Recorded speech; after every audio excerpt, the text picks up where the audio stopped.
Assalamualaikum warahmatullahi wabarakatuh. Salam sejahtera untuk kita semua.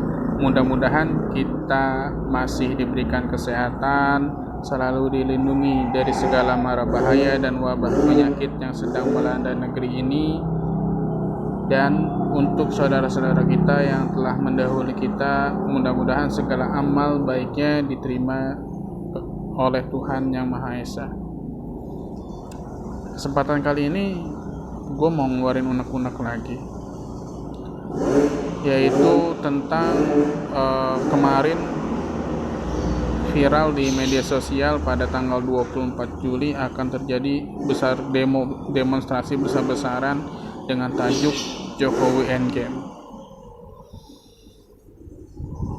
Demonstrasi ini memang salah satu hal yang diatur oleh undang-undang di negara kita sebagai salah satu jalur untuk menyalurkan aspirasi masyarakat. Tapi masalahnya kondisi kita sedang pandemi, kondisi kita sedang tidak normal. Pertanyaan besarnya adalah apakah dengan kondisi pandemi seperti sekarang hak-hak untuk menyalurkan aspirasi itu bisa ditiadakan seperti demonstrasi sekarang? Itu sih sebenarnya yang menjadi pertanyaan besar buat gue juga. Tapi kalau kita nalar, kita berpikir secara sehat, masih banyak kok jalur-jalur aspirasi yang bisa kita tempuh selain demonstrasi atau turun ke jalan. Dan secara data, kalau gue pikir ya, dari semenjak 98, efektivitas dalam demonstrasi pun ukurannya gue bilang sangat rendah gitu. Ukurannya sangat rendah.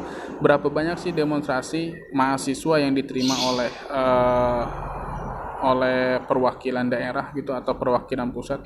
Mungkin hanya bisa dihitung jari, hanya beberapa. Berapa banyak sih demonstrasi yang mendapat tanggapan baik oleh pemerintah daerah atau pemerintah pusat? Gua rasa sangat sedikit,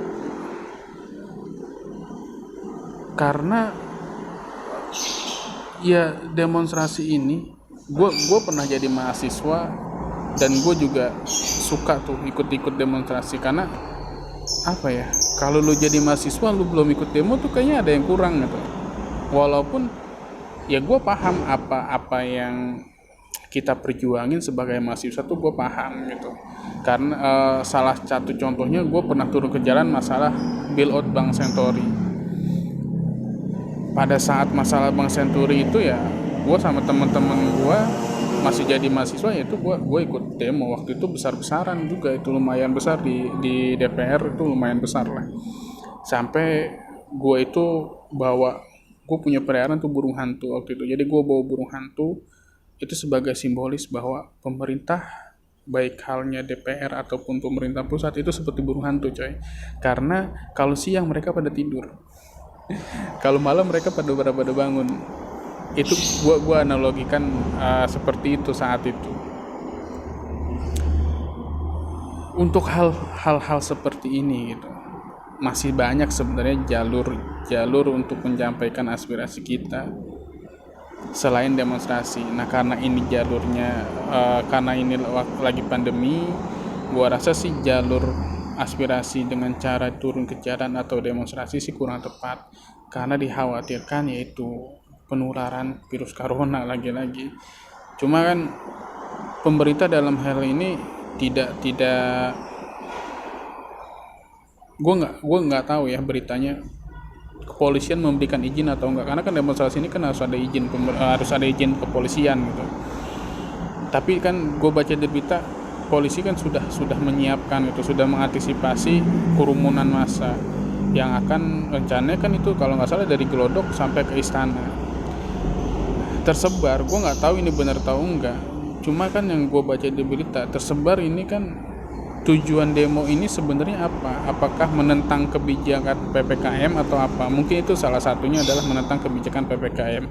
Tapi yang lebih menurut gue nggak masuk akal adalah tujuannya membuat kerusuhan sehingga terciptanya kekacauan, chaos dampaknya ujung-ujungnya ekonomi lagi. Kalau emang itu tujuan dan itu bukan hoax, gue sih secara pribadi ya gue bilang anjing lo gitu, anjing lo yang ngerencanain itu. Karena apa? Kita lagi susah, ekonomi kita lagi terpuruk karena pandemi, lu malah pengen buat itu lebih buruk lagi. Biar apa? Biar masyarakat lebih menciptakan efek emosi terhadap masyarakat sehingga ya terjadi seperti apa yang 98. Bro, kalau lo lakukan itu sekarang, gua rasa sih nggak tepat.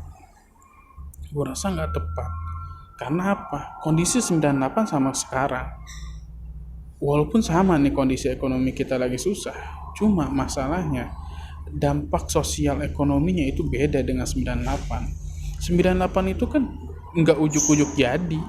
Itu kan ada tahapan yang begitu panjang sebelum 98. Yang itu kenapa tahun 98 itu demo besar-besaran yang terhadap pemerintah Orde Baru waktu itu berhasil gitu.